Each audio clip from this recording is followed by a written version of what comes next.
Bonsoir à tous, merci d'être sur la RT pour vous informer les titres. Élaboration du cadre d'orientation des humanités pédagogiques rénové. Les enseignants de ces cycles ont été initiés en la matière. Un atelier qui s'inscrit dans le cadre du projet d'éducation des filles, formation initiale des enseignants et appui à la continuité de l'éducation IFICA UNESCO. La non-violence en milieu scolaire, cette thématique était au cœur de la matinée scientifique a mis ensemble d'une part les élèves et d'autre part les éducateurs de l'école moderne Géruine. Cette activité s'inscrit dans le cadre de renforcement de collaboration entre les apprenants et leurs formateurs. Reportage à suivre. Promotion des activités sportives et culturelles dans les milieux scolaires à Kinshasa. Le ministre provincial en charge de l'éducation a donné les go du championnat interscolaire et multidisciplinaire. Et puis la campagne nationale des vaccinations contre le polio est lancée ce lundi sur toute l'étendue du territoire national. Ceci entre dans le cadre du programme élargi du gouvernement sur la vaccination.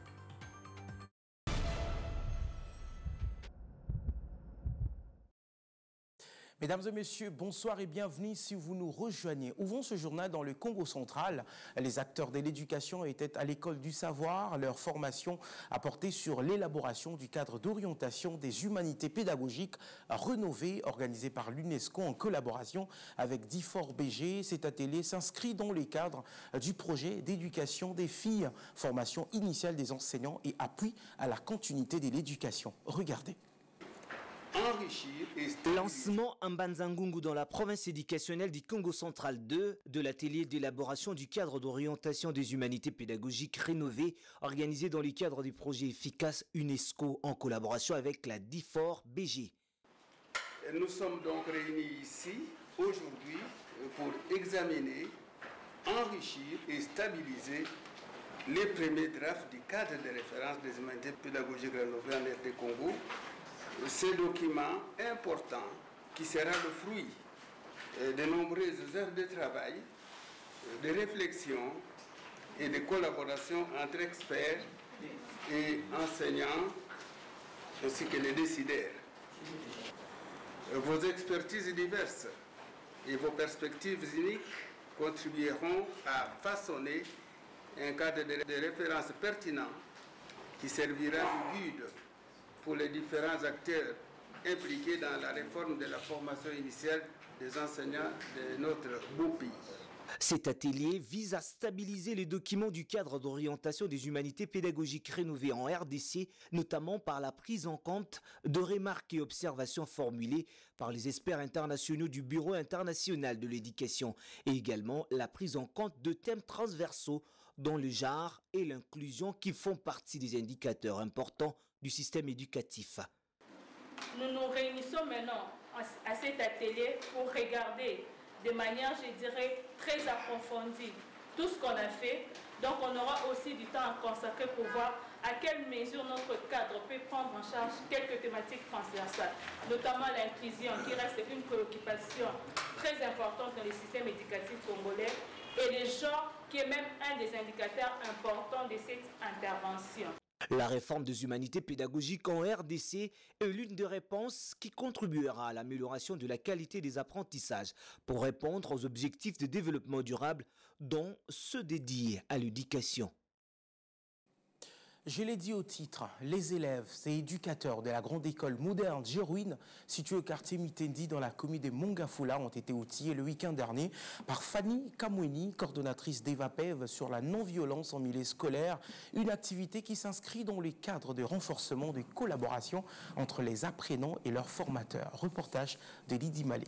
Hanche, aux épaules, latérales, aux épaules. La violence à l'école est l'une des manifestations les plus importantes, mais aussi une pratique psychologique, physique ou matérielle pratiquée par l'une des parties au système éducatif.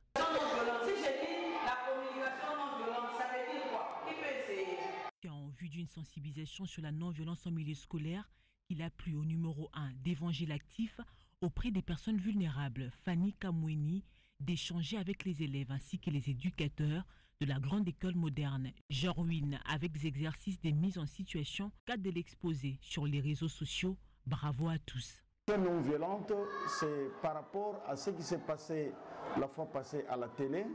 Nous avons suivi, il y a un enfant qui avait échangé, négativement avec son enseignante, et ce qui ne m'a pas plu, moi. Je fais appel à la personne, bien formée par rapport à ça, pour communiquer avec les parents, avec les enseignants de mon école, afin que de telles situations ne reviennent plus. En effet, selon la coordonnatrice de cet ASBEL, ces phénomènes prennent de plus en plus de l'ampleur en milieu scolaire, d'où il était important de sensibiliser les élèves contre les violences en milieu scolaire.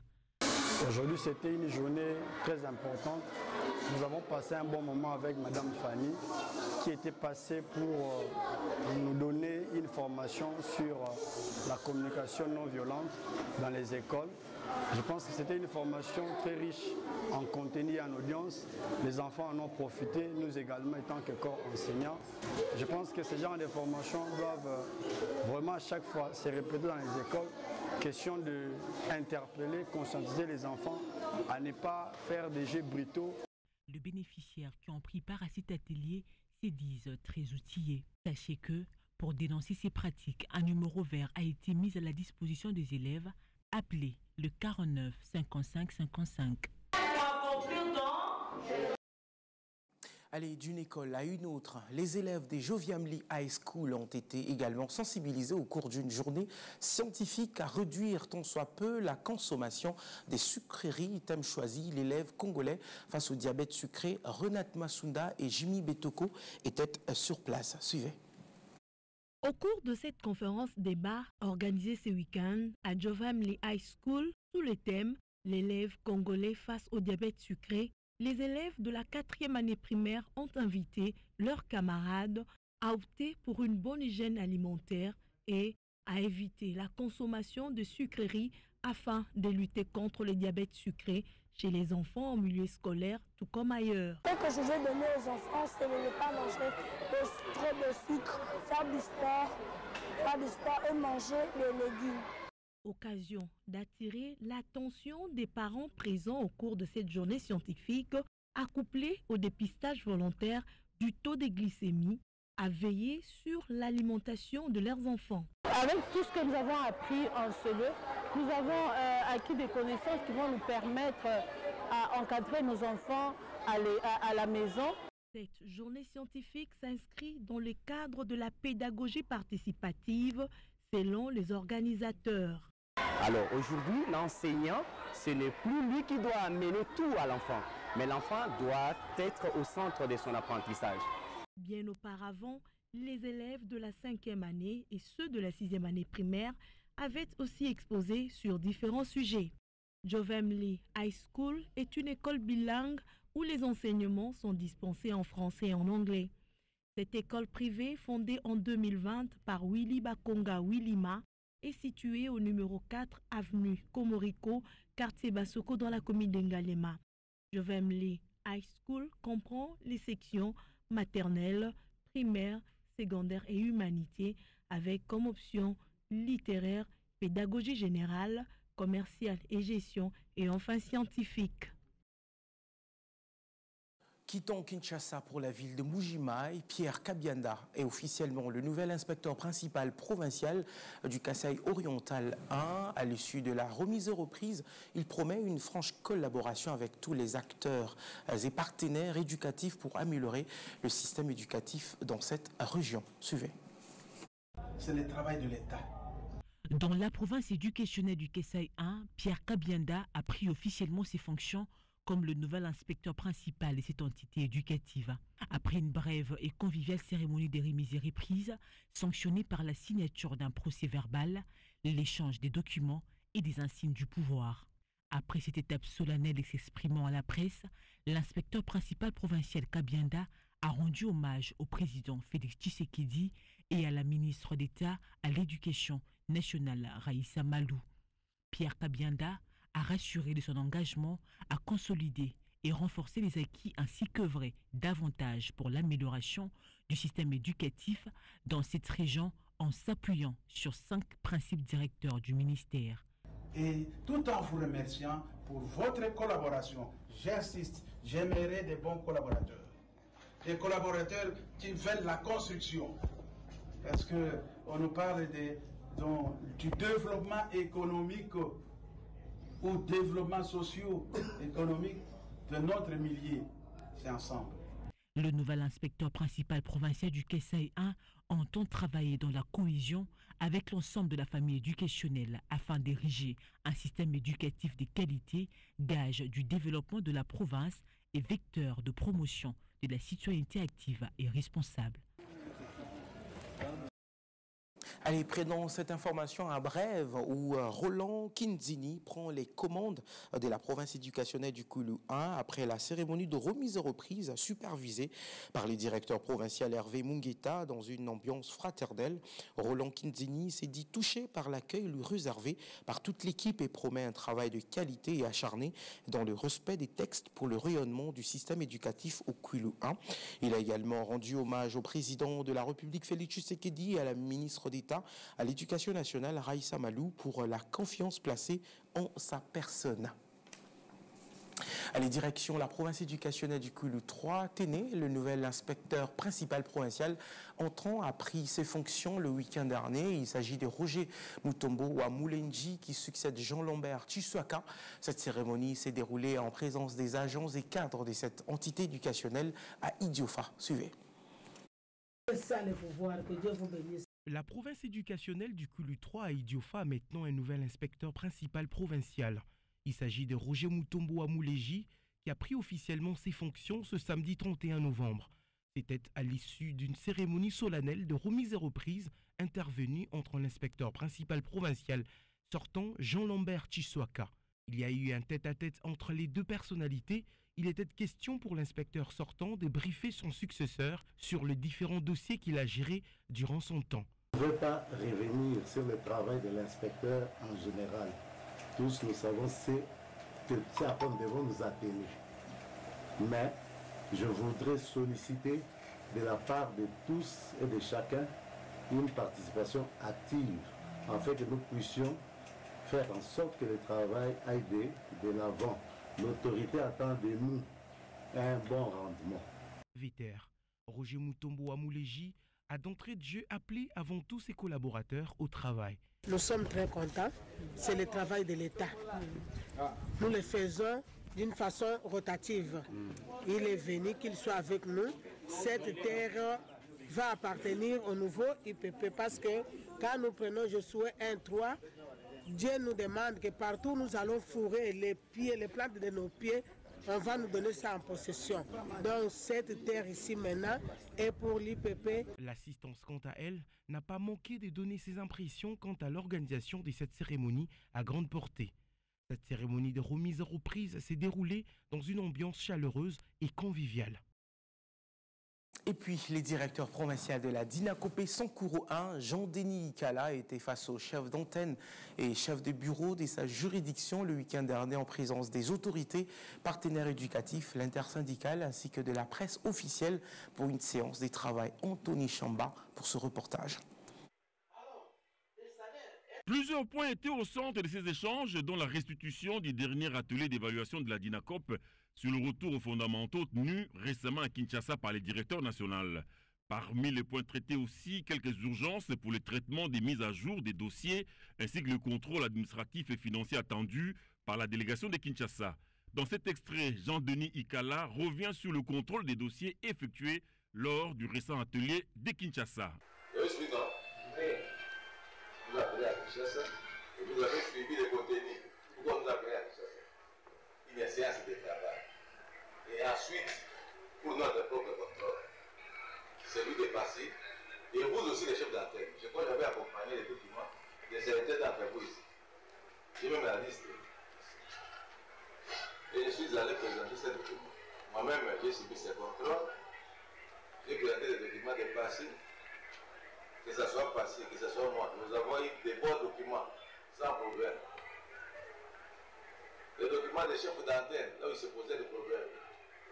Les documents de certains chefs, parce que vous avez suivi là-bas, on dit, même les chefs de bureau, Parce qu'il y a des chefs de bureau ici qui sont en train de travailler, mais n'ont pas d'arrêté, n'ont pas d'acte d'agilité. Des fois, dans certains bureaux, nous avons proposé d'autres. Ils devaient accompagner les documents.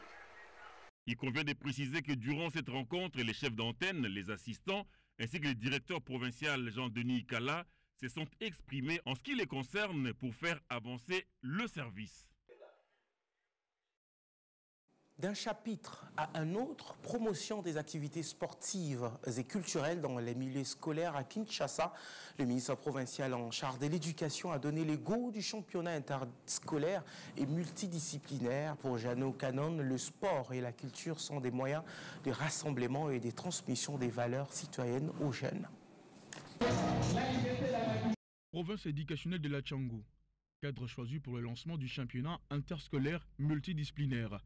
Cette saison 2024-2025 a été lancée par le ministre provincial de l'Éducation, Jeannot Canon, en présence du secrétaire général à l'Éducation nationale représenté et la directrice provinciale de la Tchangou. Liberata Chiabou a dans son allocution invité les élèves qui vont participer à ces challenges à profiter de toute la période du déroulement d'Audi championnat pour qu'ils grandissent et s'épanouissent sur le plan sportif. La cérémonie de ce jour vaut son pesant d'or car elle permet d'encourager davantage nos enfants et honorables élèves à entreprendre les activités sportives dans le cadre de l'éducation physique et surtout de la nouvelle citoyenneté. Au demeurant, je tiens à remercier de vive voix Son Excellence Madame le ministre d'État, ministre de l'Éducation nationale et nouvelle citoyenneté, pour les choix judiciaires portés sur la province éducationnelle Kinshasa-Tchangou pour cette cérémonie, sans oublier les soutiens indéfectibles de Son Excellence, Monsieur le ministre provincial en charge de l'Éducation et nouvelle citoyenneté de la ville. Autre moment fort de cette cérémonie, la remise symbolique des équipements sportifs à quelques écoles représentées par le ministre provincial en charge de l'éducation à Kinshasa. Les premiers jours de compétition a été dédié à un match de football opposant le fils du Don Bosco de Massina et l'Institut Bambou, match soldé par un but partout.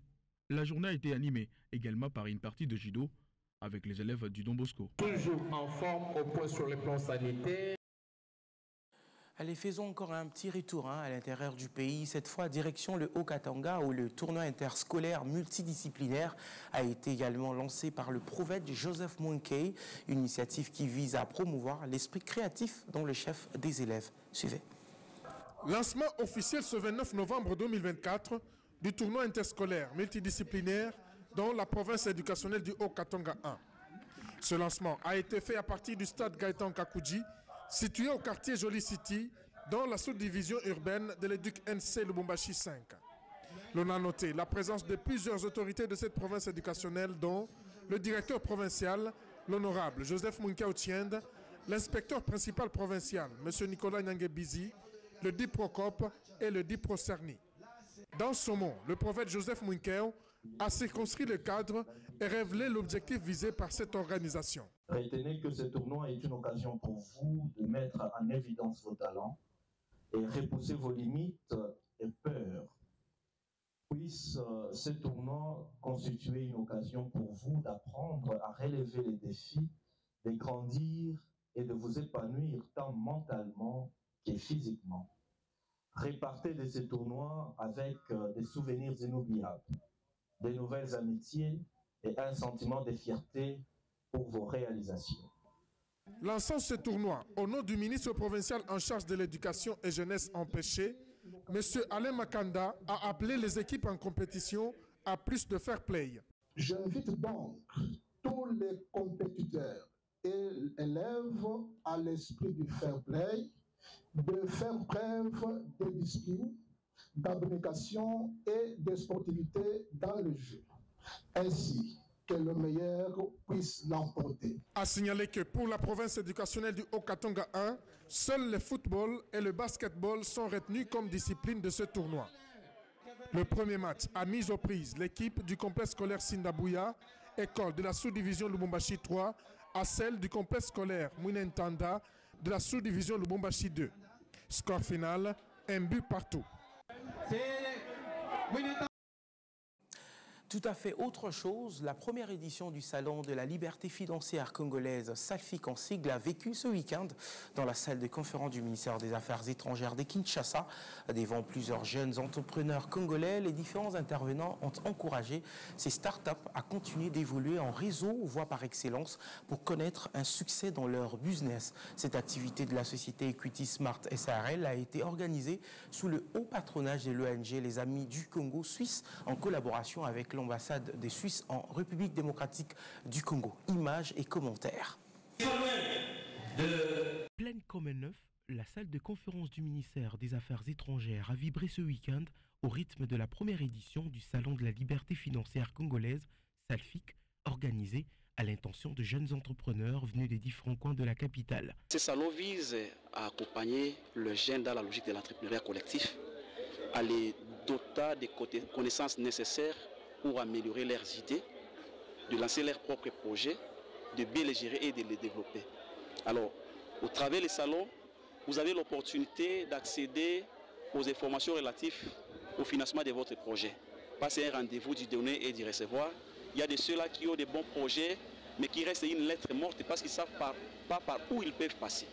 Et les salons vous donnent cette opportunité. La création d'une classe des jeunes millionnaires congolais est possible, mais seulement à une condition que l'État appuie la formation professionnelle, un des sous-secteurs clés pour le développement de la RDC. Nous savons qu'un pays se développe à partir des métiers. Un pays a besoin de petites mains pour aller de l'avant. Notre pays a comme priorité l'agriculture, les travaux publics et les secteurs miniers. Ce sont des gens qui doivent être bien formés, des petites mains pour élever une nation. Présent à ce grand rendez-vous des startups congolaises, l'ambassadeur de Suisse en RDC a salué cette belle initiative de se mettre en réseau pour évoluer ensemble. Cette belle initiative qui est soutenue aussi par une ONG suisse, entre autres, ce qui fait le plus plaisir quand on assiste à ces événements, c'est de voir la jeunesse congolaise qui est prête à démarrer, qui est prête à créer, qui veut entreprendre, qui veut travailler, qui veut contribuer au développement du pays. Organisé par les réseaux Equity Smart SARL et qui est un incubateur d'hébergement de projets, cette structure compte à ce jour quelques partenaires qui appuient ce projet, notamment Equity BCDC ainsi que l'ONG Amis du Congo. Allez, rendons-nous à Isiro où la Première ministre Judith Suminwa a prêté de son temps et son attention à la population autochtone de cette région. La chef du gouvernement a répondu à la préoccupation avant de rassurer ses hôtes qu'ils sont au cœur de l'action du gouvernement. Suivez. En marge du 60e anniversaire du martyre de la bienheureuse Marie-Clémentine Anouarit Nengapeta, la chef du gouvernement séjourne à Isiro. Aussitôt arrivée, Judith Suminwa s'est d'abord mise à l'écoute de la population locale. Et l'honneur est fait aux populations autochtones qui ont été reçues en priorité. Mama yambaki biso malamu apesi ya mukena oyo bandeko na biso ba premier congolais basengaki epa na ye bazwi réponse na bango sur place ezali kolakisa ete azali koyangela gouvernement ya biso ya Congo na ndenge ya malamu. À ces hôtes qui se considèrent comme laissés pour compte, la Première ministre a donné des assurances sur le fait qu'ils ne sont pas moins congolais que les autres. Elle a souligné que la plupart de leurs préoccupations sont déjà prises en compte dans le programme d'action du gouvernement, notamment à travers le programme de couverture santé universelle.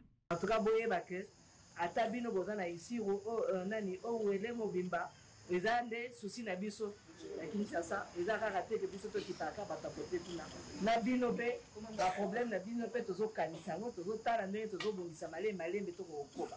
2 décembre, dans la suite du président Félix Tshisekedi, Judith Suminwa prendra part à la célébration eucharistique marquant la clôture des activités commémoratives du 60 ans du martyre de la bienheureuse Anouarit, fille de l'église.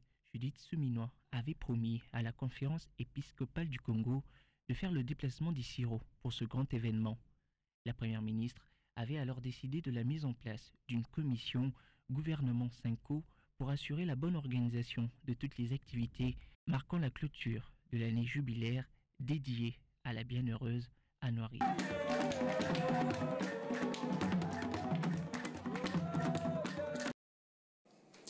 Ouvrons une page en santé, lutte contre la polio. Le ministre de la Santé publique a lancé ce lundi la campagne nationale de la vaccination contre le polio dans le cadre du programme élargi du gouvernement sur la vaccination sur toute l'étendue de la République. Détail.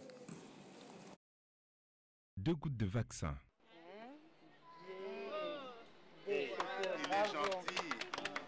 C'est à travers l'administration de cette dose par le ministre de la Santé publique que la cérémonie des Journées nationales des vaccinations contre la polio a été lancée en République démocratique du Congo. Cette campagne, qui s'inscrit dans le cadre du programme élargi des vaccinations du gouvernement de la République, ambitionne de faire de la RDC le pays phare en matière de vaccination. La République démocratique du Congo et le gouvernement de la République, dirigé par son Excellence Madame Judith Suminwa, a honoré jusqu'à ce jour tous nos engagements pour acheter les vaccins de nos enfants, faisant ainsi de la République démocratique du Congo le pays phare en Afrique sur la vaccination. Bien entendu, nous avons beaucoup de défis, des défis logistiques, des défis de transport de vaccins, des défis pour atteindre le dernier kilomètre. Mais soyez assurés que le gouvernement est déterminé à ce que nous évitions tous les cas de M. Richard. Seulement 20... Allez, restons toujours dans ce chapitre. Le ministre de la Santé publique a effectué une visite d'inspection au centre d'hospitalier universitaire de Renaissance, ex-Mamaemo, dans l'objectif de s'acquérir de la situation générale avant son inauguration. Suivez.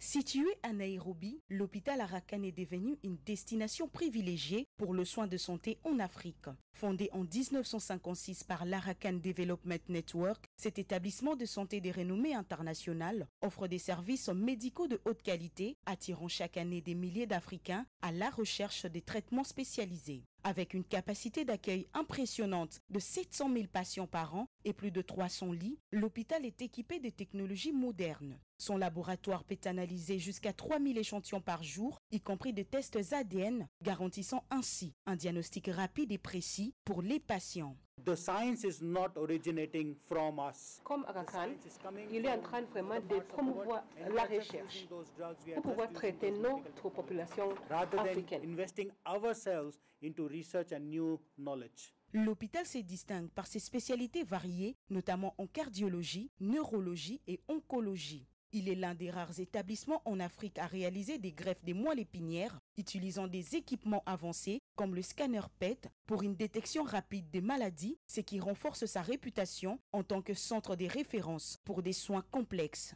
En plus de ses services médicaux, l'hôpital est associé à une université moderne qui forme les médecins et les spécialistes depuis plus de 12 ans. Cette initiative vise à renforcer les compétences médicales en Afrique et à promouvoir l'innovation dans le domaine de la santé sur le continent. Avec 49 extensions à Nairobi et des établissements à Mombasa, Kisumu, en Ouganda et en Tanzanie, l'hôpital Arakan prévoit d'élargir son réseau à travers l'Afrique. Son objectif est de rendre le meilleur soin accessible à plus d'un grand nombre de personnes, consolidant ainsi son rôle essentiel dans le système de santé africain.